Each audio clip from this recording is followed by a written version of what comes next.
बच्चों, कैसे हैं आप? आज हम पढ़ेंगे कक्षा 8 का पाठ नंबर 8 कोशिका संरचना एवं प्रकार्य का भाग 3। प्यारे बच्चों, हमें पता है सजीवों की सबसे महत्वपूर्ण मूलभूत संरचनात्मक इकाई होती है कोशिका। कोशिका बहुत सारे भागों को मिला करके बनी होती है। उन भाग को हम कोशिकांग कहते हैं, यानी वह सभी छोटे छोटे संघटक जो कोशिका के अंदर पाए जाते हैं और उनकी सहायता से कोशिका अपने पूर्ण काम करती है, उन्हें हम कोशिकांग कहते हैं। और एक अति महत्वपूर्ण कोशिकांग होता है केंद्रक। आज का जो अपना विषय है वह यही है, केंद्रक। केंद्रक के आधार पर हम कोशिकाओं को 2 भागों में वर्गीकृत कर सकते हैं। तो आज हम सीखेंगे केंद्रक, केंद्रक के आधार पर कोशिका का वर्गीकरण और जंतु व पादप कोशिका का तुलनात्मक अध्ययन। तो चलिए शुरू करते हैं अपना आज का पाठ। प्यारे बच्चों, सजीव कोशिका का एक महत्वपूर्ण संघटक होता है केंद्रक। केंद्रक सामान्यतः गोलाकार होता है तथा कोशिका के मध्य भाग में स्थित होता है। इसे सरलतापूर्वक अभिरंजित करके सूक्ष्मदर्शी के नीचे आसानी से देखा जा सकता है। और केंद्रक कोशिका द्रव्य से एक झिल्ली द्वारा अलग रहता है और इस झिल्ली को हम केंद्रक झिल्ली कहते हैं। और केंद्रक झिल्ली का दूसरा नाम केंद्रक आवरण भी होता है। और एक मज़ेदार बात यह है बच्चों कि यह केंद्रक झिल्ली भी सरंध्र होती है, ठीक वैसे ही जैसे कि कोशिका झिल्ली होती है।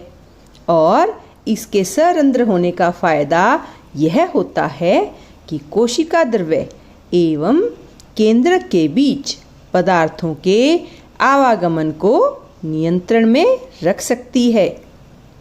प्यारे बच्चों, उच्च आवर्धन क्षमता वाले सूक्ष्मदर्शी द्वारा यदि हम देखें तो हमें केंद्रक में एक छोटी सघन संरचना दिखाई देती है और इस संरचना को हम केंद्रिका अथवा न्यूक्लियोलस कहते हैं। इसके अतिरिक्त केंद्रक में धागे के समान संरचनाएं भी होती हैं जो क्रोमोसोम अथवा गुणसूत्र कहलाते हैं। यह जीन के धारक हैं। प्यारे बच्चों, इसे ध्यान से समझें कि जीन कहाँ पाए जाते हैं? क्रोमोसोम पर। और आनुवांशिक गुणों अथवा लक्षणों को जनक से अगली पीढ़ी में स्थानांतरित करते हैं। गुणसूत्र कोशिका विभाजन के समय ही दिखाई देते हैं। आइए समझते हैं जीन क्या होते हैं। प्यारे बच्चों, जीन सजीव में आनुवांशिक की इकाई हैं। यह जनक से संतति को आनुवांशिक लक्षण के स्थानांतरण का नियंत्रण करते हैं। इसका अर्थ यह है कि आपके माता पिता के कुछ लक्षण उनसे आपको प्राप्त हुए हैं। यदि आपके पिताजी की आँखें भूरी हैं तो संभव है कि आपकी आँख भी भूरी हैं। और यदि आपकी माताजी के बाल घुंघराले हैं तो हो सकता है कि आपके बाल भी घुंघराले हों। परंतु जनक प्राप्त विभिन्न जीन के संयुक्त होने के परिणाम स्वरूप लक्षण भिन्न भी हो सकते हैं।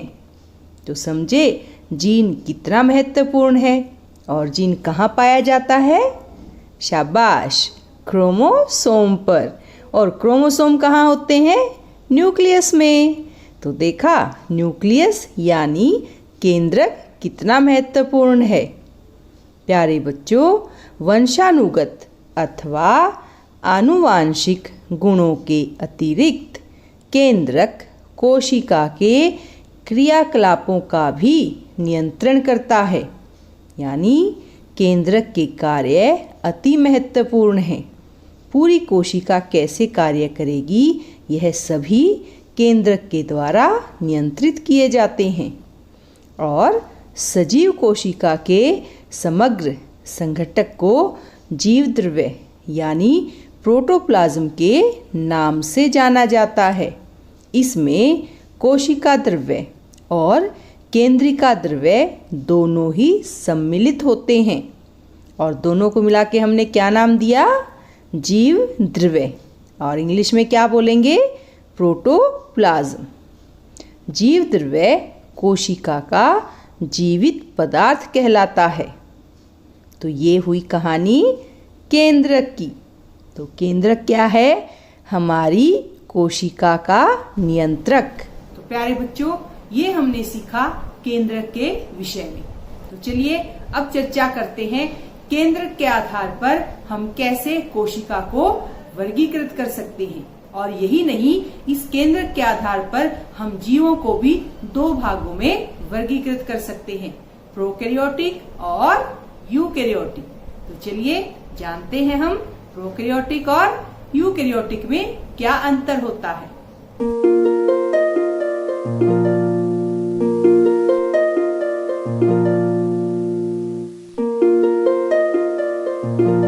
जीवाणु कोशिका का केंद्रक बहुकोशिक जीवों के केंद्रक के समान सुसंगठित नहीं होता। इसमें केंद्रक झिल्ली अनुपस्थित होती है और ऐसी कोशिकाएं जिनमें केंद्रक पदार्थ केंद्रक झिल्ली के बिना होता है प्रोकैरियोटिक कोशिका कहलाती हैं। तो ये हुआ हमारा पहला प्रकार कोशिका का। और इस प्रकार की कोशिकाओं वाले जीव को हम प्रोकैरियोट्स कहते हैं। यानी जिन जीवों के अंदर प्रोकैरियोटिक कोशिका पाई जाती है उन जीवों का नाम प्रोकैरियोट्स होता है। और जीवाणु और नीले हरे शैवाल प्रोकैरियोटिक कोशिका के उदाहरण हैं। इसके अलावा प्याज की झिल्ली एवं गाल की कोशिकाओं जैसी कोशिकाओं में झिल्ली युक्त सुसंगठित केंद्रक पाया जाता है। वे यूकैरियोटिक कोशिकाएं कहलाती हैं और ऐसी कोशिकाओं वाले जीव यूकैरियोट्स कहलाएंगे। यानी केंद्रक के आधार पर हम कोशिका को दो वर्गों में वर्गीकृत कर सकते हैं। पहला है प्रोकैरियोटिक कोशिका और दूसरा है यूकैरियोटिक कोशिका। और इन्हीं के आधार पर हम जीवों को भी दो भागों में वर्गीकृत कर सकते हैं। जिनमें प्रोकैरियोटिक कोशिका मिले वो प्रोकैरियोट्स और जिनमें यूकैरियोटिक कोशिका मिले वह जीव बने यूकैरियोट्स। प्यारे बच्चों, कोशिका को और अच्छे से समझने के लिए हम यह क्रियाकलाप करते हैं। इस क्रियाकलाप में हम बनाना सीखेंगे जंतु कोशिका। यह बड़ा ही सरल तरीका है और आप इसे सीखकर बड़ी आसानी से जंतु कोशिका का नामांकित चित्र बना सकेंगे। तो चलिए सीखते हैं कैसे बनाएं जंतु कोशिका।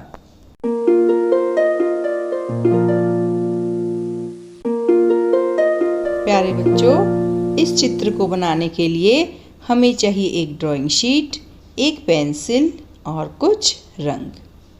सबसे पहले हम अपनी कोशिका का बाहरी आवरण बनाएंगे इस प्रकार से। और अब इसे हम रंग से इस प्रकार से बना देंगे ताकि यह हमें स्पष्ट रूप से नज़र आए। आपको पता है ना इस बाहरी आवरण का क्या नाम होता है? बिल्कुल सही, कोशिका झिल्ली। और ये बनाया हमने कोशिका का सबसे मुख्य और अहम कोशिकांग, जिसका नाम होता है केंद्रक। यह कोशिका का अति महत्वपूर्ण भाग होता है जो कोशिका के सभी कार्यों को नियंत्रित करता है। और हमने बीच में हरे रंग से बनाए हैं क्रोमोसोम्स और साथ में दूसरे जेनेटिक पदार्थ। अब हम एक और महत्वपूर्ण अंगक माइटोकॉन्ड्रिया बना रहे हैं। प्यारे बच्चों, वैसे तो माइटोकॉन्ड्रिया के विषय में हम अगली कक्षाओं में पढ़ेंगे, परंतु माइटोकॉन्ड्रिया कोशिका का बिजली घर कहलाता है। और ये हमने बनाए हैं राइबोसोम्स। और राइबोसोम्स भी 2 प्रकार के होते हैं और ये भी कोशिका में एक बहुत ही महत्वपूर्ण किरदार अदा करते हैं। और ये हमने बनाई छोटी छोटी रिक्तिकाएं। ये रिक्तिकाएं कोशिका के लिए अति महत्वपूर्ण कार्य करती हैं। और ये हमने बनाया कोशिका द्रव्य, जिसके अंदर ये सभी अंगक पाए जाते हैं। और कोशिका द्रव्य को और अच्छे से दर्शाने के लिए हम करते हैं यह पीला रंग।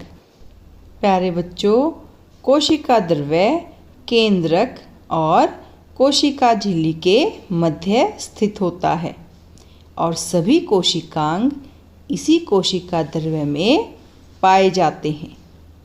साथ ही केंद्रक और कोशिका झिल्ली के मध्य कोई भी पदार्थ आवागमन करता है तो वह कोशिका द्रव्य की सहायता से ही संभव हो पाता है। तो यह कोशिका द्रव्य भी अत्यंत महत्वपूर्ण है। अब हम अपने कोशिकांगों में भी रंग करते हैं ताकि हमारी कोशिका सुंदर सी बने। यह हमने केंद्र के मध्य जो पदार्थ दिखाए हैं उनको रंग में रंगा। जब हम अभिरंजित चित्र देखते हैं सूक्ष्मदर्शी में तो वह ऐसे ही नज़र आता है। और आइए अब लिखते हैं अपने नाम। सबसे पहले हमने बनाया बाहरी आवरण और इस आवरण का नाम क्या है? कोशिका झिल्ली। शाबाश। फिर हमने बनाया ये रिक्तिकाएं और यह भी बहुत ही आवश्यक अंग होती हैं हमारी कोशिका का। और ये हमने क्या बनाया? केंद्रक, जिसके विषय में हम अभी बात कर रहे थे। और ये है माइटोकॉन्ड्रिया और इसका क्या नाम होता है? जी हाँ, कोशिका का बिजली घर। किसे कहेंगे? माइटोकॉन्ड्रिया को। और पीले रंग से हमने क्या बनाया था? शाबाश, कोशिका द्रव्य। और ये हमारी पूरी कोशिका बनकर तैयार है। अब हम इसका भी नाम लिखते हैं। कौन सी कोशिका बनाई? जंतु कोशिका। तो प्यारे बच्चों, यह हमने सीखी बनानी जंतु कोशिका, जो कि बड़ी महत्वपूर्ण होती है। और हमने इसके सभी कोशिकांग के नाम भी सीखे। और प्यारे बच्चों, अब हम बात करेंगे पादप कोशिकाओं के विषय में। यह कैसी होती हैं और क्या होती हैं, यह जानने से पहले आइए बनाना सीखते हैं पादप कोशिका का एक बड़ा ही सरल और सुंदर चित्र। प्यारे बच्चों, चित्र विज्ञान में अति महत्वपूर्ण स्थान रखते हैं। किसी भी विषय को अच्छे से समझने के लिए हम खेल खेल में रुचिपूर्ण सीख जाते हैं जब हम किसी का भी चित्र बनाते हैं। और यहाँ हम आज बना रहे हैं पादप कोशिका का नामांकित चित्र। यह हमने बनाई बाहरी आवरण, जिसे हम वही नाम देंगे जो हमने जंतु कोशिका में दिया था, यानी कोशिका झिल्ली। और हम इसे अच्छे से स्पष्ट करने के लिए रंग से बना देते हैं।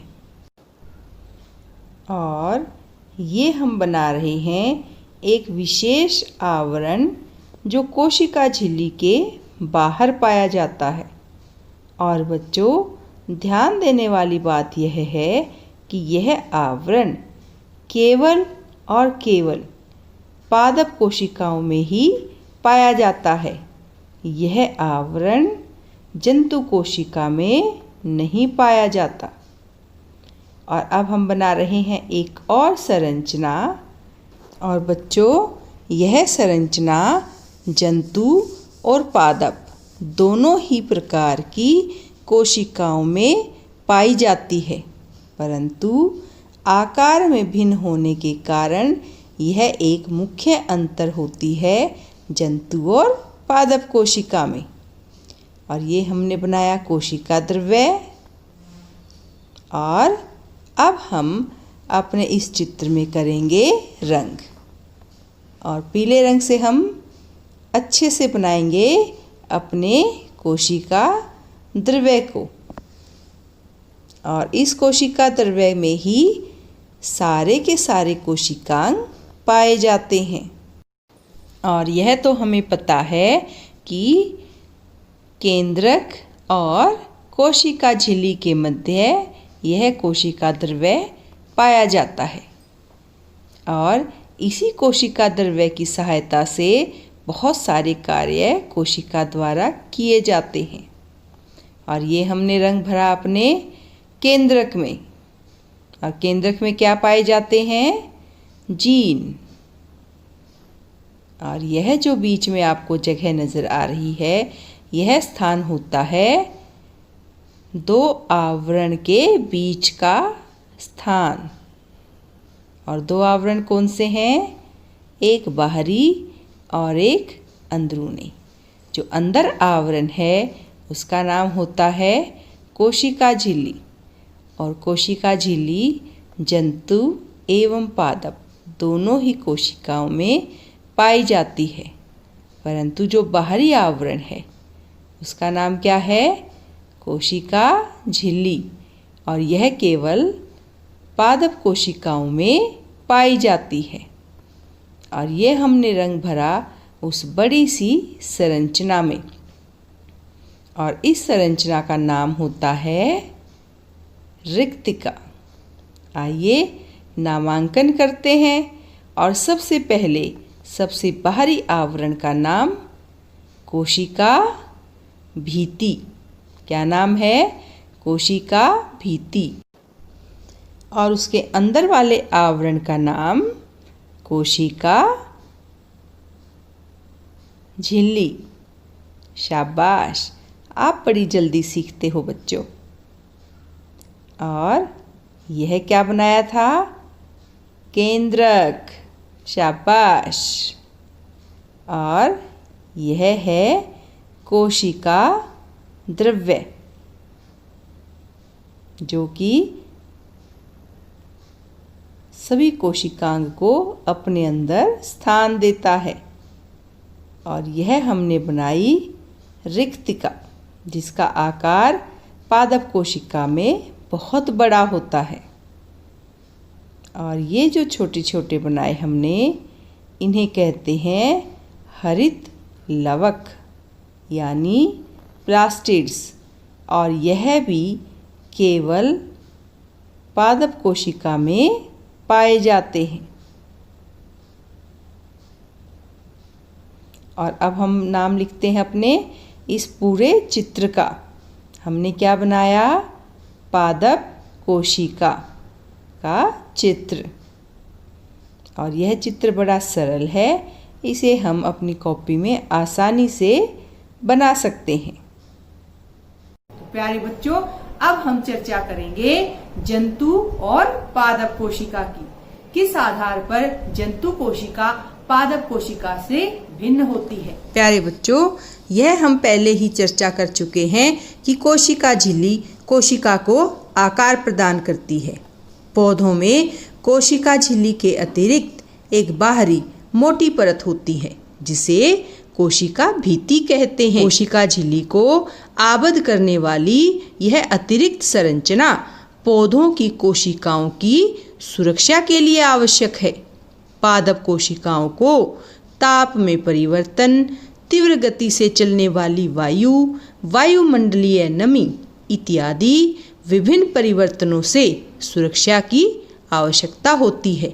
वह इन परिवर्तनों से प्रभावित हैं क्योंकि वे चल नहीं सकते। और इस प्रकार पादप कोशिका जंतु कोशिका से भिन्न है क्योंकि जंतु कोशिका में कोशिका भित्ति नहीं होती, लेकिन पादप कोशिका में होती है। दूसरा जो अंतर होता है वह होता है रिक्तिका के आकार का। प्याज की झिल्ली की कोशिकाओं का प्रेक्षण करते समय अवश्य ही आपने कोशिका द्रव्य के बीच बड़ी बड़ी रिक्तिकाएं देखी होंगी। बड़ी रिक्तिकाएं आमतौर पर पौधों की कोशिकाओं में पाई जाती हैं। जंतुओं में रिक्तिकाएं तो होती हैं परंतु उनका आकार बहुत छोटा होता है। तो यह हुआ अपना दूसरा अंतर, किसका? रिक्तिका के आकार का। और आगे अंतर आता है प्लास्टिड का। प्यारे बच्चों, रंगीन संरचनाएं जिन्हें प्लास्टिड कहते हैं केवल पादप कोशिका में ही पाई जाती हैं। हरे प्लास्टिड्स जिनमें क्लोरोफिल पाया जाता है उन्हें क्लोरोप्लास्ट कहते हैं और क्लोरोप्लास्ट को हिंदी में हरित लवक भी कहते हैं। और इन्हीं की वजह से पत्तियों को हरा रंग मिलता है। और आपको याद होगा कि कक्षा 7 में हमने पढ़ा था पत्तियों के क्लोरोप्लास्ट में उपस्थित क्लोरोफिल प्रकाश संश्लेषण के लिए आवश्यक है। तो यह हुआ अपना तीसरा अंतर जो पादप कोशिका को जंतु कोशिका से अलग करता है।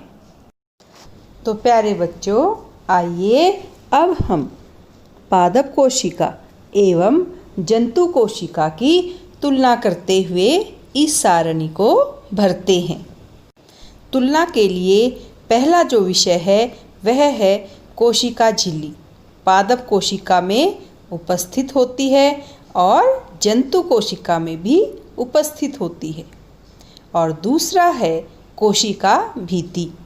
यह पादप कोशिका में तो उपस्थित होती है परंतु जंतु कोशिका में अनुपस्थित होती है। अगला है केंद्रक, और केंद्रक पादप कोशिका और जंतु कोशिका दोनों में ही उपस्थित होता है। अगला है केंद्रक झिल्ली, और केंद्रक झिल्ली भी पादप कोशिका और जंतु कोशिका में उपस्थित होती है। केवल प्रोकैरियोट्स में ही केंद्रक झिल्ली नहीं पाई जाती। और अगला है कोशिका द्रव्य। कोशिका द्रव्य भी पादप कोशिका एवं जंतु कोशिका दोनों में ही उपस्थित होता है। अगला है प्लास्टिड, और प्लास्टिड पादप कोशिका में पाया जाता है लेकिन जंतु कोशिका में अनुपस्थित होते हैं।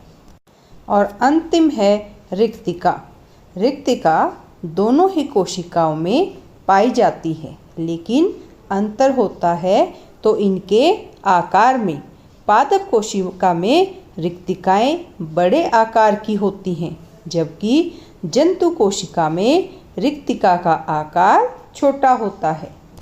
तो प्यारे बच्चों, यह था अपना पादप कोशिका एवं जंतु कोशिका में तुलनात्मक अध्ययन। प्यारे बच्चों, यह था अपना पाठ कोशिका संरचना एवं प्रकार्य। अब हम एक बार दोहराते हैं और देखते हैं आपने इस पाठ में क्या क्या सीखा। प्यारे बच्चों, इस पाठ में हमने चर्चा की केंद्रक के विषय में, और केंद्रक और कोशिका द्रव्य को केंद्रक झिल्ली अलग करती है। साथ ही हमें पता चला कि कोशिका जिसमें सुसंगठित केंद्रक नहीं होता अर्थात केंद्रक झिल्ली अनुपस्थित होती है, वह प्रोकैरियोटिक कोशिका कहलाती है। और पादप कोशिका जंतु कोशिका से भिन्न होती है क्योंकि इसमें कोशिका झिल्ली के बाहर कोशिका भित्ति होती है जो कि जंतु कोशिका में नहीं होती। और साथ ही हमने चर्चा की रंगीन संरचनाओं के विषय में। इन संरचनाओं को प्लास्टिड कहते हैं और केवल पादप कोशिका में ही पाई जाती हैं। और हरे प्लास्टिड्स जिनमें क्लोरोफिल पाया जाता है क्लोरोप्लास्ट कहलाते हैं। साथ ही हमने सीखा कि पादप कोशिका में एक बड़ी केंद्रीय रिक्तिका होती है जबकि जंतु कोशिका में अनेक छोटी छोटी रिक्तिकाएं होती हैं। और इन्हीं बिंदुओं के आधार पर हमें पादप और जंतु कोशिका में अंतर का भी पता चला। बच्चों, यह था अपना पाठ जो बड़ा ही मजेदार, रोचक, शिक्षाप्रद था। हमने सीखा केंद्रक के आधार पर प्रोकैरियोटिक और यूकैरियोटिक कोशिका के विषय में, और साथ ही हमने सीखा जंतु और पादप कोशिका का तुलनात्मक अध्ययन। तो फिर मिलेंगे, तब तक धन्यवाद।